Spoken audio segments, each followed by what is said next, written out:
ডান ডান ডান ডান ডান। কত হয়েছে আমার আপনার এখানে এত খাই বিলিয়ন কিছু বলবেন? হ্যাঁ বলবো। কি?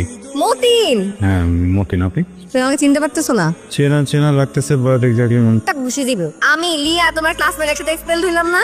ইয়া ও তোকের জেনে যাচ্ছে না পুরো চেঞ্জ তোমার না চুলে কি কি ছিল কাপড় চোপড় পুরো বদলা গেছে ওয়াও তো লোক পুরাই ডিফারেন্ট, কথাবার্তাও পাল্টে গেছে। Hello what is up you was beautiful I was handsome I love তুমি আমাকে অনেক বেশি পছন্দ করো। হু আর ইউ আমি তোমার ক্লাসমেট লিয়া। Buddies what is up for you okay, nice to meet you buddy. Take it তুমি কিন্তু ভুলে আমাকে প্রপোজ করতে যাও না, একবার থাপ্পড় খাইছো আমার কাছে ঘুষি খাবা।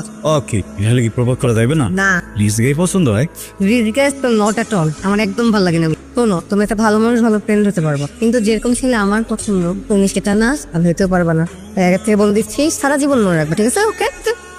Hello buddy, what's up? Hello buddies guess take in the pocket কত আসছে? 5000 অনলি নাই। আচ্ছা ঠিক আছে, আমি দেখতেছি, কিন্তু শর্ত কি? ভার্সিটি যত অ্যাসাইনমেন্ট আছে না, আমারটা তুমি করে দিও। সব আচ্ছা ঠিক আছে, লাগবে তুমি। Buddies what is up by the way, nice outfit. Thank you but credit তো আমি নিতে পারছি না, রেজাল্ট আমার ফ্রেন্ডের। খুলে বলি স্যাক্রিফাইস ইন্টারভিউ দিয়ে বাদ করি, কোনো কারণ খুঁজে পেলাম না। পরে মনে হলো আমাকে মনে একটু গরিব দেখায়, এই জন্য আমার চাকরি হয় না, তাই ফ্রেন্ডের ব্লেজার পরে আসলাম, আজকে হয়ে যাবে। ও, কোথায় যাচ্ছ ইন্টারভিউ দিতে? কোর্স গ্রুপে। তাই? আমি তো 50% ওনার। কি বল 50%? মানে একটা প্রজেক্টের জন্য ওরা আমার 50% পার্টনার, ওখানে যাচ্ছিলাম এগ্রিমেন্টের জন্য। কি মানে রুটস গ্রুপ একটা কেন হাফ প্রজেক্টে যদি 1% এর পার্টনার তুমি বুঝতেছো? ওয়াও, আমি মনে হচ্ছে তুমি যাচ্ছ একসাথে যাই। হ্যাঁ একসাথে যাই। হ্যাঁ যাই। Smoking looks like marking. তোমাকে কি এখন থেকে ম্যাডাম রাখতে হবে? আমি তো ম্যাডামই। আমি আগে জানতাম আমার ফ্রেন্ড এরকম রুটসের সাথে কানেক্টেড, আমি আরো কত আগে এখানে ট্রাই করতাম। হ্যালো স্যার, এক্সকিউজ মি, কিছু মনে না করলে আমার গরিব খানা থেকে একটু ঘুরে যা, কিছু দিতে হবে না, 2 মিনিট বসে গেলেই হবে। চমৎকার, ফ্লাওয়ার শো এত সুন্দর হয়, আমি তো ফ্লাওয়ার শো ভাবলেই মাথায় আসে রাস্তার ধারে একটা কাঠের টুলের উপরে বালতি রেখে কিছু ফুল বেচা, কত আধুনিক সবকিছু। তোমরা শুনে বললাম না, রোজ গ্রুপের সাথে জয়েন্ট বিজনেস করতেছি, এটাই সেই 50-50 পার্টনারশিপ। যদিও অথরিটি আমার, আমি সব নিজে করছি, এখন গ্রো করার জন্য পার্টনারশিপে। লাকি সরি ভুল বললাম, পরিশ্রম নিজেকে নিয়ে তো বুঝি। এই শহরে আসলে টিকে থাকা অনেক কঠিন, সেখানে তুমি টিকে আছো, একটা ব্যবসা করছো, খুব ভালো। টেনশন করো না, দেখবা তোমারও খুব ভালো জব হলো। ওর সাথেই আছি। ওদের ছিল আর কোথায় যাবো? এই যে প্রত্যেকদিন যা করি, ব্যস্ত যাবো, খবর নেবো কোথায় কোথায় চাকরি অপরচুনিটি আছে, দেন ওইসব কোম্পানির মতো করে সিভি বানিয়ে ওদেরকে ড্রপ করবো, দেন যাবো ইন্টারভিউ দিতে, এরপর বাদ চাকরি হবে না। কিন্তু ময়নাগুলো ডল হবো। ধরুন আমি নিজে দেখাশোনা করি, সবকিছু নিজেই করি, কিন্তু ধরো ডেলিভারি করতে গেলে ধরুন বন্ধ রাখতে হয়, তো থাকে না। আমার একটা সহকারী হলে ভালো হতো। যদি তো আবার জব না হয়, তুমি করবা, টাকা দিয়ে বন্ধু। আমাকে তুমি যদি আমাকে এখন বলো এখানে সিকিউরিটি গার্ডের কাজ করতে হবে, তোমার এখানে ক্লিনারের কাজ করতে হবে, আই এম রেডি। যদি ক্লিনারের কাজ করতে I am ready, because I need a job and I need money. আগের মতো কিন্তু একটু রয়ে গেছে ভিতর, বাট ওকে বাড়ির ডাল। চেক কেসে দিলে ভালো হতো। এখন এই ব্যাংকে দৌড়ে কি করবে বলো তো? আপনি এত টাকা ক্যাশে নিতে পারবেন? এত টাকা মানে কত টাকা? কিন্তু আপনার অ্যাডভান্স আছে। আসসালামু আলাইকুম ওয়া রাহমাতুল্লাহি ওয়া বারাকাতুহু। আপনার উপর শান্তি বর্ষিত হোক। এই মুহূর্তে আমি এই জায়গা থেকে প্রস্থান করিব। আগামী 2 বছর এই চেহারাটা আপনাকে আর দেখতে পাবেন। কোনো কারণবশত যদি আপনার নিয়ত পাল্টে যায়, তাহলে আমার মনের ভেতর যে প্রশান্তি, সেটা অশান্তিতে পরিণত হবে। নিশ্চয়ই আপনি সেটা চান না। ওদের মনে খাবার একটু বেশি মজা। না ঢাকায় এরকম যতগুলো দোকান আছে সবারই খাবার অনেক মজা, এখন খাওয়া আগে কখনো কি বলো? তুমি এরকম রোড সাইড হোটেলে ভাত খাও নাই? সবসময় মনে হতো ধুলাবালি পরে আনহাইজেনিক হয়, তাই এখনো খাওয়া হয়নি। আজকে ওটা কেন ফেলে? তোমার জন্য। আমার জন্য কেন? এমনি অনেক বেশি প্রশ্ন করো তো। শোনো, আমাদের জীবনটা স্রোতের মতো গতিমান, চলতেই থাকে চলতেই থাকে, শেষ হয় না। কোনো এক সময় তোমার সবচেয়ে অপছন্দের জিনিস আর এক সময় এসে সবচেয়ে পছন্দের হয়ে ওঠে। ভাবতে থাকো ভাবতে থাকো, মাথায় আসলে আমাকে বলতে হবে। আসসালামু আলাইকুম। ওয়ালাইকুম আসসালাম। কেমন আছেন? মিষ্টি কিনছিলাম 3 প্যাকেট, ভাবছিলাম ভাগ করে খাবো, কিন্তু কি করা, আমার তো ডায়াবেটিস, আমি খাইতে পারবো না। তুমি কিন্তু খাইবা। মিষ্টিটা ভালো দোকান থেকে আনছি।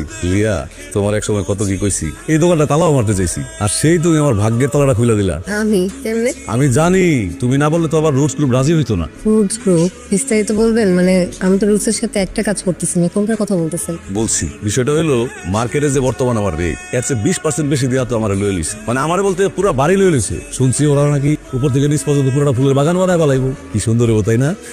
দেখতে অনেক সুন্দর লাগবো। তোমার অনেক ধন্যবাদ। আমি কিন্তু মাঝে মাঝে ভ্রমণে আসুন, ঠিক আছে?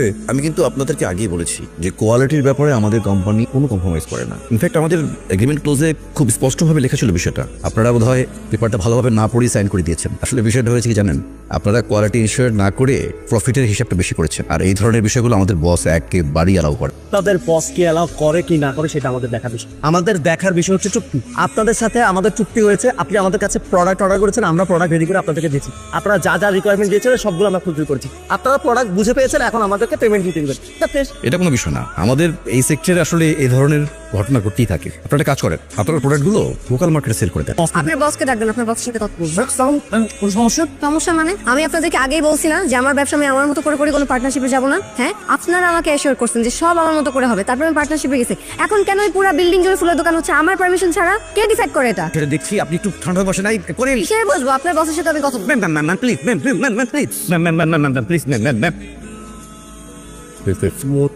তুমি আমাদের সাথে লাভ বিষয়ে কি হচ্ছে? স্যার, আমি অলরেডি আমাদের এগ্রিমেন্টে স্যার টার্মিনেট করে দিয়েছি স্যার। সো মানে ব্যাপারটা এখন আর শোয়ের মধ্যে নেই। আমরা আমাদের সারা জীবনের যত সেভিংস ছিল সবই প্রজেক্টের মধ্যে ঢেলে দিয়েছি। এখন যদি এই প্রজেক্ট টার্মিনেট হয়ে যায় তাহলে আমাদের ক্যারিয়ার ধ্বংস হয়ে যাবে। এক্সকিউজ মি, আপনি আপনার ফ্রেন্ডের বাসায় দাওয়াত খেতে আসেন, আর আমি আপনার সেই ফ্রেন্ডটাও না যে আপনি আমাকে নাম ধরে রাখ। আপনি যখন আমাদের সাথে এগ্রিমেন্ট সাইন করেছিলেন সেখানে স্পষ্টভাবে লেখা ছিল কোনো কারণে যদি আপনাদের প্রোডাক্টের কোয়ালিটি আমাদের ঠিক না মনে হয় আমরা সেটা টার্মিনেট করব। আপনি কি সাইন করার আগে সেটা চেক করেননি? স্যার, ভার্সিটি লাইফে কি হয়েছে না হয়েছে সেটা এখন টেনে ধরে কোনো ডিসিশন নেওয়াটা ঠিক হবে না। আমরা তো ভার্সিটি লাইফে অনেক কিছুই করেছি, আমরা মেনে নিচ্ছি আমরা যেটা করেছি সেটা ঠিক হয়নি, and we are sorry for that. আমরা ধ্বংস হয়ে যাব। আমরা এখন আর ভার্সিটি লাইফে পড়ে নেই, আমাদের ফ্যামিলি আছে, আমাদের ক্যারিয়ার আছে, আমাদের সব কিছু শেষ হয়ে যাবে। আমি যদি চাই এইখানে দাঁড়িয়ে শুধু তো প্রজেক্ট না তো সত্য গোষ্ঠী টার্মিনেট করে দিব। তারপর কি করবি তুই? নাফিস সাহেব, আমি একটু কথা ছিল স্যার, নাফিস সাহেবের চাইতে ক্লিনিং এর কাজটা আমি একটু ভালো বুঝি, তো ময়লা আবর্জনাগুলো স্যার আমি পরিষ্কার করি, আপনি যদি মনে করতেন। স্ট্রলিয়ার একটার পর একটা ইন্টারভিউ, বন্ধুর কাছ থেকে কাপড় নিয়ে ইন্টারভিউ দেওয়া যাতে সিলেকশন হয়ে যায় নিজের কোম্পানিতে। বুঝলাম, সব বুঝলাম, কিন্তু মিথ্যা কেন? আর মিথ্যা যদি বলবেন তাহলে দয়া দেখাতে গেলেন কেন? দয়া না, ভুল শুধরানো। কিসের ভুল? যে ভুলটা 5 বছর আগে হয়েছিল। 5 বছর আগে তুমি আর আমি দুইজন ইউনিভার্সিটি এক্সপেল হওয়ার পিছনের কারণটা ছিলাম আমি। যদিও দোষটা আমার ছিল না, কিন্তু ভুলটা আমারই ছিল। আমার ব্যক্তিগত সমস্যা দূর করার জন্য তুমি তোমার ক্যারিয়ারটা নষ্ট করে ফেলে। তাই ভাবলাম না বুঝে যে ভুলটা করে ফেলেছি 5 বছর আগে, এখন যেহেতু সুযোগ আছে তোমার ক্যারিয়ারটা ঠিক করে দিয়ে সেই ভুলটা শুনতে ফেলি। বাহ, দাতা হাতেম তাই। আচ্ছা, বুঝলাম যে কিছু মানুষকে শিক্ষা দেওয়ার জন্য মিথ্যা বলতে হয়েছে। তা আমাকে মিথ্যা কেন কেন? মিথ্যা বলার কারণ ভয়। কিসের ভয়? হারানোর ভয়। ইউনিভার্সিটি যখন আমাদের প্রথম পরিচয় হয় সেদিন তুমি আমাকে একটা কথা বলেছিলে, আমার টাইপ ছেলে তোমার পছন্দ না। আমি খুব নর্মালভাবে নিয়েছিলাম, হতেই পারে পৃথিবীতে তো আমি আর একটা মাত্র ছেলে না যাকে তোমার পছন্দ করতেই হবে, বা তুমি একটা মাত্র মেয়েই না যাকে আমার পছন্দ করতেই হবে। কিন্তু বন্ধুত্বের দিন যত বাড়তে লাগলো আমার ভেতরের অনুভূতিটাও কেমন যেন পাল্টাতে লাগলো। গ্রাম থেকে আসা একটা ছেলে যে ঠিক মতো কথাও বলতে পারতো না, ওর জন্য তুমি কোনো কারণ ছাড়া এত ফাইট করতে, সবার সাথে ফাইট করতে। আমি না মানুষটাকে কখন ভালোবেসে ফেললাম নিজেও টের পাইনি, কিন্তু বলিনি, ভয় মনে হতো তোমাকে হারিয়ে ফেলবো। কিন্তু লাভ কি হলো দেখো, শেষমেশ তুমি হারিয়েই গেলে। 5 বছর পর যখন আবার সুযোগ হলো তোমার সাথে দেখা করার, তখন আর রিস্ক নিতে চাইনি। 5 বছর আগে তুমি আরো একটা কথা বলেছিলে, তুমি কখনো বড়লোক ছেলের সাথে সম্পর্কে যাবে না। তাই মনে হলো যে মানুষটাকে ভালোবাসি, যে মানুষটাকে এত পছন্দ করি, যে মানুষের সাথে প্রেম না হোক, বিয়ে না হোক, যোগাযোগটা থাকুক, অ্যাটলিস্ট ফ্রেন্ড হয়ে। তোমার কাছে আমার কোনো কিছু চাওয়া পাওয়ার নেই, প্লিজ তোমার ফ্রেন্ড হয়ে সারা জীবন তোমার পাশে থেকে যেতে চাই। তুমি প্লিজ এবার আর হারিয়ে যেও না। লিয়া